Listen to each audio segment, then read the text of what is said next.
A longtime Democratic congressman is now facing more and more challengers, and they're coming from his own party. Zach Merchant with our 11 Alive political team joining us now to explain the race for Georgia's 13th congressional district. Zach, it's getting pretty packed. It surely is. We're talking about Representative David Scott here. He has served for more than 20 years in the 13th district, which now includes counties in the south and the east of Metro Atlanta.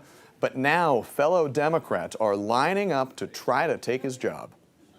People are saying, hey, we need to hear from you. We need to see you. We need you to show up for us because we're concerned, we're vulnerable, we're scared. What are you doing? And this is not the time to be absent. State Representative Jasmine Clark, one of the latest candidates to enter the race for Georgia's 13th congressional district, argued incumbent Congressman David Scott has not done enough to stand up for his constituents in recent years. Congressman Scott has been in office for over 20 years. He's about 80 years old now. It sounds like what you're saying is you don't think he's fit to serve anymore.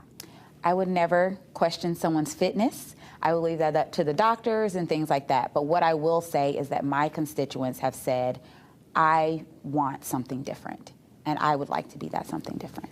Other Democratic challengers like Everton Blair and State Senator Emanuel Jones have also questioned Scott's performance. You know, this is a moment where I think we're realizing that we need stronger fight. I don't think it's a secret to anyone that Congressman Scott has had some medical issues. But UGA political scientist Charles Bullock says unseating a long-serving incumbent like Scott is rarely an easy task.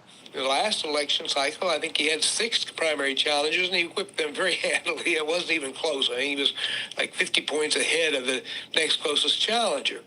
Now, an advantage that incumbents have is name recognition. Twice today, we invited Representative Scott to respond to his challenger's claims. He did not respond.